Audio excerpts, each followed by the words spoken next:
Gujarat Titans and Mumbai Indians met just over a fortnight ago, where a heavy defeat for Mumbai left them languishing in the bottom half of the table. At that point, they had 3 wins and 4 losses. They have had a bit of a turnaround since. Now find themselves in a position where a victory today will put them just 2 points behind Gujarat Titans on what has been such a riveting points table all through the last few weeks. It's a game that pits together at Wankhede the most successful franchise in the league's history against what has been the team to beat over the last couple of seasons. It pits together the present and potentially future Indian captains. It's Gujarat Titans facing Mumbai Indians at Wankhede as we begin this Friday evening on Visit Saudi presents ESPN Cricket for T20 Timeout in the company of Tom Moody and Amol Muzumdar. Welcome back to the stadium, gents. To the studio, rather, not the stadium. It is the stadium in here. It is our stadium. Yes. We feel as if we are in the stadium. And you would have felt really proud last night seeing the exploits, the continued exploits of Yash Jha. Oh, absolutely loved it. Watching him bat. It was just brilliant the way he approached the innings. I think future is bright. Wouldn't Rajasthan have heaved a huge sigh of relief given everything they'd been through in the last couple of weeks? Looked like they couldn't win a game, but yesterday they crushed it. Yeah, they certainly did. You know, that form went missing for a couple of weeks, but it just shows you how quickly fortunes can turn for a team. You know, they've suddenly looked like they're potentially doubtful for playoffs, and after last night they were in that top 4. I know it's only temporary, but you know, it'll give them a lot of confidence. Yes, and how can we not bring up the points table in this season where it changes so much every day? What's on the line today? If Gujarat Titans win, they not only do they qualify, they confirm for themselves a top 2 berth in the playoffs. Mumbai Indians, with a victory today, go to 14, get some breathing room which they haven't had all season long, with that rest of the chasing pack with Lucknow, Bangalore, Kolkata, Punjab, all of them tied together on 10 or 11 points. So much on the line, and so much on the line in a game where Hardik Pandya returns to Wankhede Stadium. It used to be his home, the ground where he made his name in the IPL playing for the Mumbai Indians.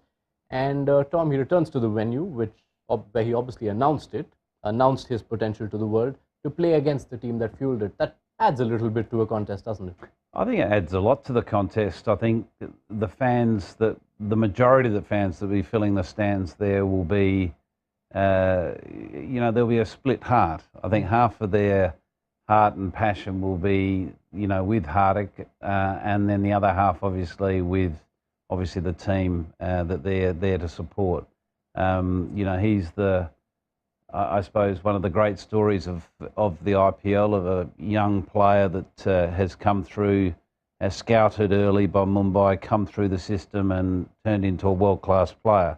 You know, they lost him. They made, obviously, their choices around retention, and it was difficult for Mumbai, that situation, because of the depth and quality they had on the Indian side. And they're probably not regretting, but they're probably thinking, gosh, you know, I wish we still had him in our ranks, because he's such a valuable player.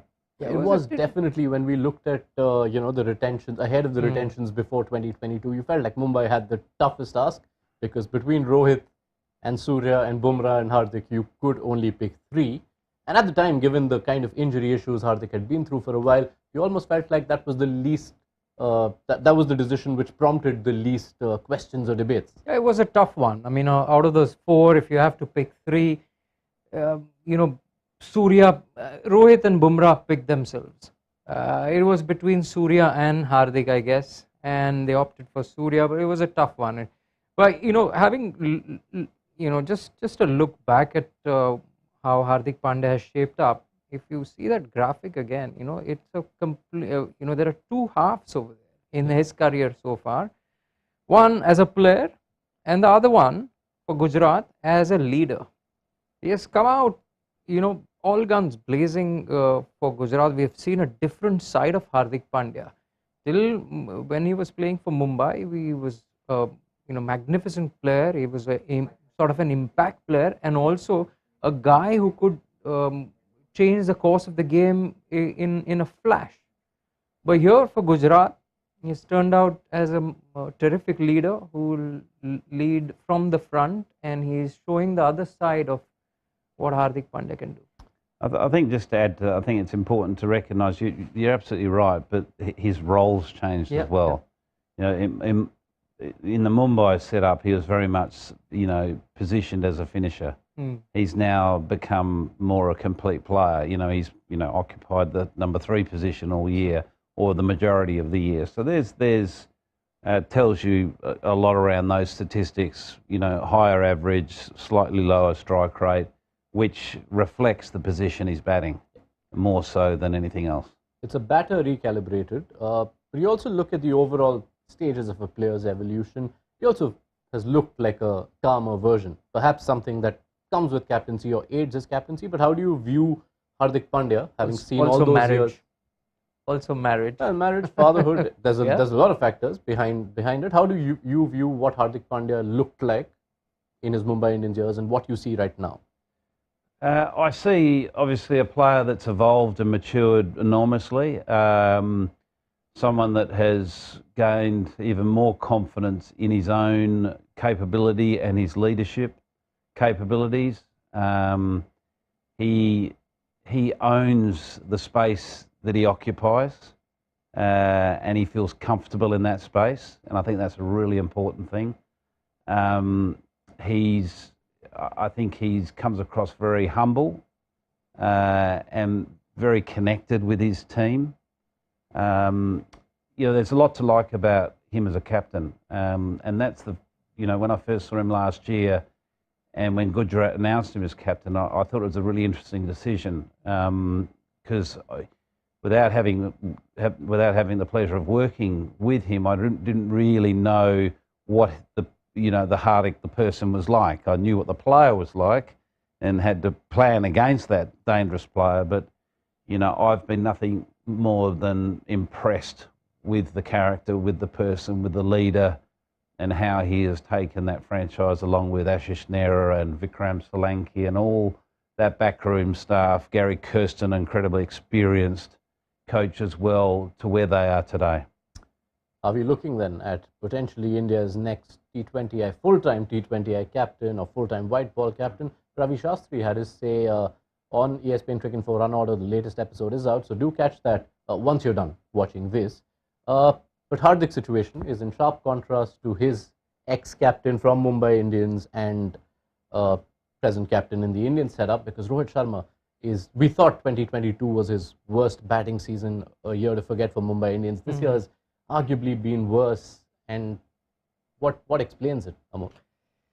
It's hard to, well, clearly he's out of form. He's not just out of runs, he's out of form. I mean, if you look at his runs, 191 of 11 innings, 17 is his average strike rate of 125. That doesn't reflect the player, the caliber of Rohit Sharma at all. And even if you see the one below, which says 268 runs in the last year. So clearly, you know, he needs to think about how he's going to approach, and to come out of form, it's not an easy one. It requires a lot of character, a lot of skill, a lot of planning, and potentially a lot of hard work. I mean, whatever you're doing, multiply into 2 or maybe 3 times to come out of form. The fact that these two low-performing seasons coincide with the time Mumbai Indians had the churn in the squad, is this a function of handling a team which is no longer as luxuriously brimming with stars as the MI of old, which is reflecting in his batting? I think it's brimming with stars, but they're smaller stars. Yeah. The historical Mumbai Indians have had big stars that have shone bright because they've had years of experience. I think the Mumbai side has still got stars. That's their strategy. That's how they recruit.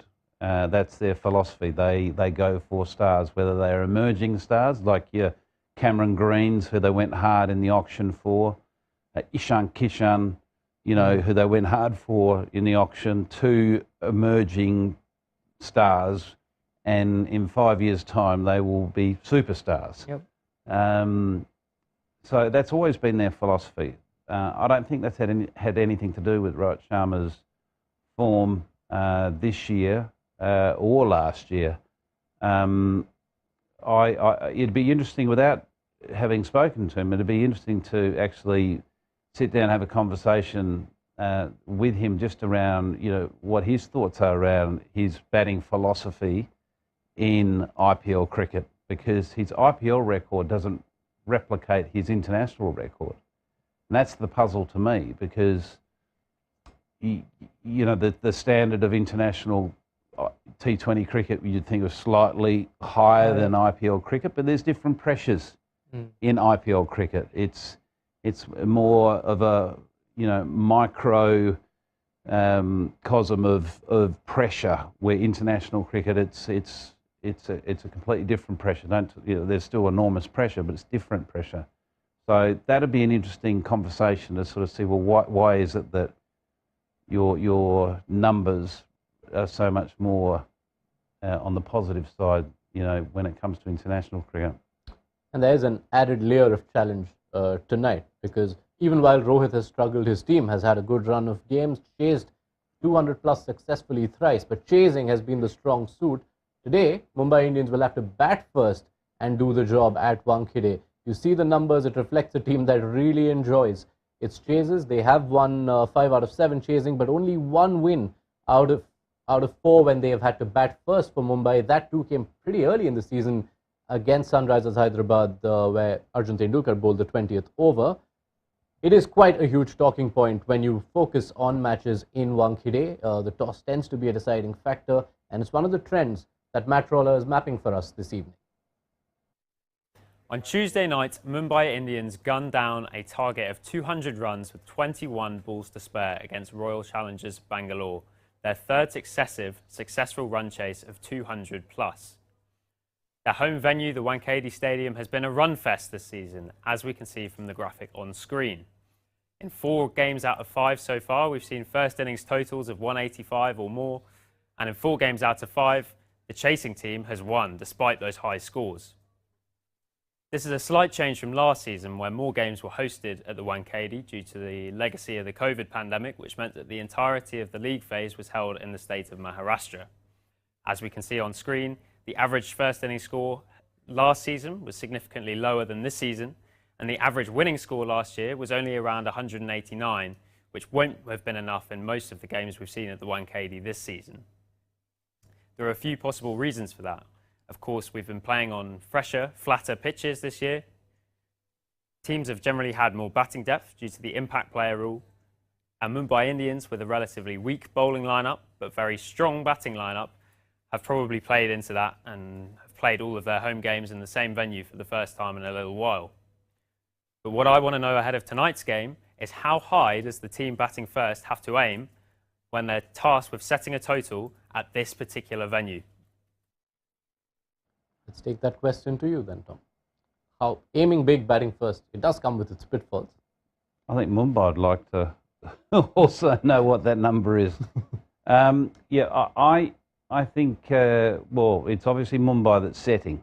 So it's not Mumbai chasing their own total. And I think they're a different beast than most other teams in this tournament, particularly at home, but they have also got the batting force that can chase down a big number. And I would have thought, if it was for Mumbai, I would have thought that number's got to be 220 plus. But I think for Gujarat, I think it's got to be around that 210 mark. So somewhere that falls in between 200 and 210, I think is probably a number that they will not feel confident with, but feel satisfied that, okay, we fielded well, we bowled to our plans, we should get this one. Those numbers we saw tell you that Mumbai haven't managed to do that so far in this season, but given just the sort of run they've had in the last 3 or 4 games, you'd feel they have the confidence now in the batting lineup, a well-performing batting lineup bar one person, that you can execute the same even batting first. Well, it's a different, completely different ball game, batting first. Batting second, you do have the number on the scoreboard, you're looking at it, and then you start chasing it down. First 6 overs, you can absolutely go hammer and tongs after the bowling, but setting it, I think there will be enormous amount of pressure having the numbers there, that no team would be satisfied with what, 190, 200. They would keep thinking that, gosh, we need to, push this, put our foot on the accelerator and keep going at that rate, which is not easy. It could be a double-edged sword there, where teams could fall short.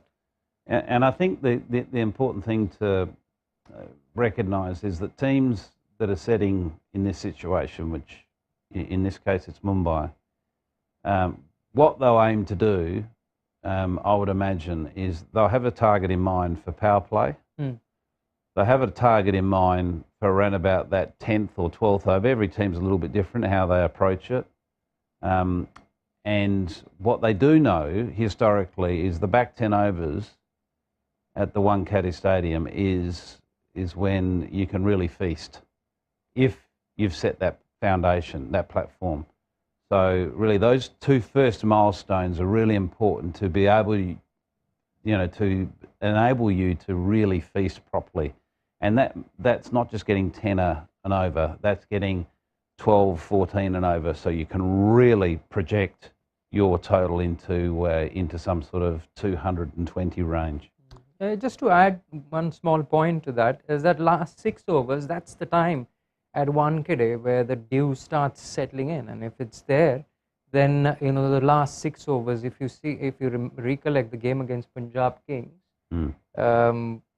Jitesh Sharma got hold of the ball and he started tonking it in the last 5 overs, 6 overs. I think it was nearly 100 runs that they got, and that's where they took the game away from Mumbai Indians. So I guess the last 6 overs would be crucial in that innings of Mumbai Indians, where they'll set the score up.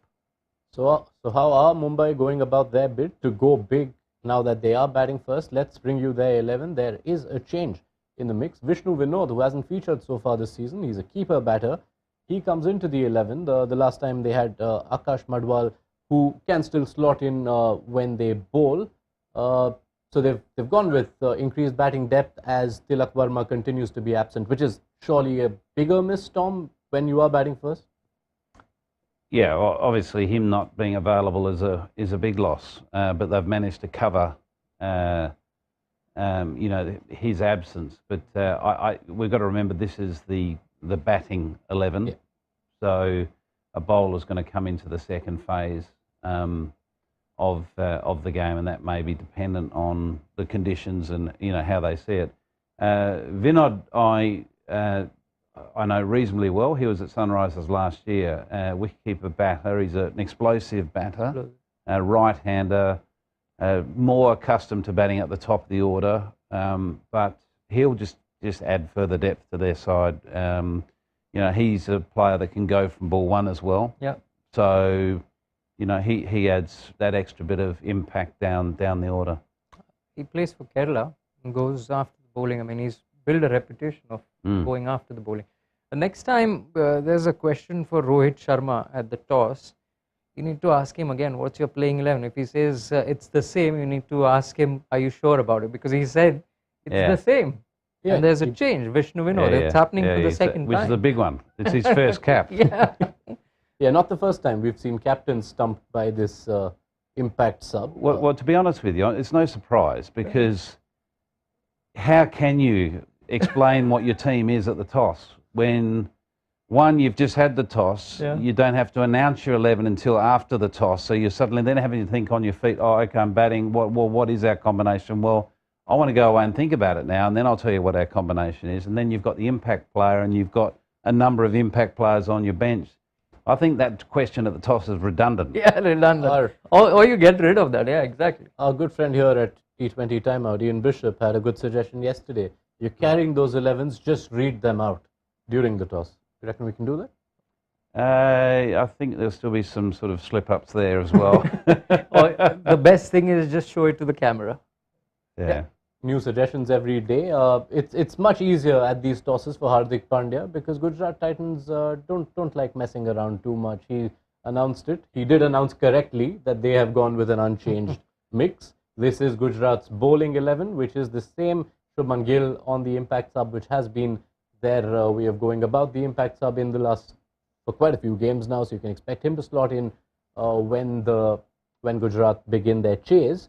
But it's bowling first, and that lends to perhaps the best contest for this game, because Mumbai Indians, you have a side that scored 185 plus in 6 of their last 8 outings. The only 2 where they didn't was the visit to Chennai and the visit to Gujarat. And the last time they met Gujarat, Rashid Khan and Noor Ahmad in particular wreaked a lot of havoc. 5 wickets between them. Much sterner challenge for both those spinners, of course, at Wankhede, especially someone like Noor Ahmad playing his first season. Yeah, it's going to be a big challenge for him. Rashid Khan's made the trip to Mumbai a few times now and knows exactly what to expect. A lot more experience on his side. It's going to be intriguing to see how Noor approaches his bowling. Yeah. I'm sure Rashid would have spoken to him a lot about length and the line that he needs to maintain, which is so important at this venue. You can't afford to get too full from a spin perspective, because it's just so easy just to be hit straight down the ground for 6. So it's sort of hitting that sort of length that's hitting the top of the stumps. But Noor Ahmad, he's been really impressive. He's got 11 wickets so far, a very good economy, and he bowls a similar sort of pace to Rashid Khan. So it's not like he's bowling, loopy wrist spin. He's actually got some real revs on it, and that makes it, challenging for the batter to come down the wicket and use their feet and hit him down the ground. Mm. And this complementary wrist spin pairing from Afghanistan, when you add that to a Shami who does what he does at the power play, a Mohit Sharma who's been so effective at the death, and now you've also got Alzari Joseph back in, slotting in for Josh Little. Is this the most complete bowling attack in this competition? I think so. With Mohammad Shami, every game we are seeing something spectacular from him. I mean, if you look at his wickets, he's got 12 wickets in the power play. And look at the economy, 6.63. It's sort of unheard of nowadays. With the bats that they have and the ability to go over the top is it's spectacular. Just the length that he hits, Mohammad Shami, that test match length where he is just in between, 3/4 length, where the batters are they can't go forward, neither they can pull back. It's just in between, and it hits the seam consistently. That's the biggest worry for a batter. Yeah, the interesting thing with Mohammad Shami is that, one, he's a bowler that I do sit and watch carefully, because he's a joy to watch. But what always comes to my head when I'm doing that is the struggles he had when he was with Delhi as a bowler. It was only 3 years ago that he was at Delhi, in and out of their side, and he looking at that those numbers there in the power play, 12 wickets at 6.6, was it? Yeah, 6.6. It would have been 2 wickets at about 10.6. Yeah. So how far he's come in the sort of twilight of his career. He's not in the early parts of his career, but how far he's come in the twilight of his career, and you just wonder, well, what is it that has made him such a different bowler today than he was only just 3 years ago? And he was probably physically in better condition back then, given that he's 3 years older now as a fast bowler. And also he's got such an economical action, as you were saying that you watch him. It's so smooth, it's silken smooth. And also the environment that he's been put in, probably. Yep. You mentioned about Gary Kirsten, Ashish Nehra, credit to them. So they've created this environment around Gujarat Titans where everyone seems to know their role correctly, including the Tevatiyas, David Millers, Sai Sudarshan for that matter. We haven't seen much of him, but Vijay Shankar, Sai Sudarshan, they've all played their roles to perfection. And it's just the environment, I feel. The more this tournament progresses, the more we talk about Gujarat Titans, and it feels like there's so much similarity in terms of what we discuss to that one team that has set those kind of messages in Chennai Super Kings. Perhaps a little surprise that those are the two teams who find themselves at the top of the points table, almost set for the action to commence at Wankhede. Tom, I know you've said 220 is the score Mumbai need to aim at, but what is your prediction? Where do you see them finishing? Go on, Tom. I think they're going to make 193. Amol? I had +2 on that, 195 in my mind. Okay, don't budge from there. Because Huh? we're very precise here. Yeah. Very precise. So Specific. if that's what you're thinking, I'll go one up, 196. 196. 193, 196. Carefully just think of measured. that extra leg by. Yeah. Carefully measured. Hopefully they do run on the last ball.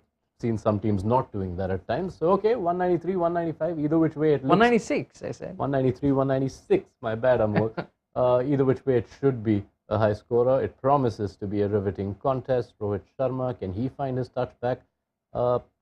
Keep in touch with the game through the ESPN Cricinfo mobile app, which you can download from the Play Store and the App Store. We'll be back at halftime to revisit this Mumbai effort and see where they finish and how good a total they managed to pose against the table toppers, Gujarat Titans. That's it from us for now on Visit Saudi presents ESPN Cricinfo T20 Timeout.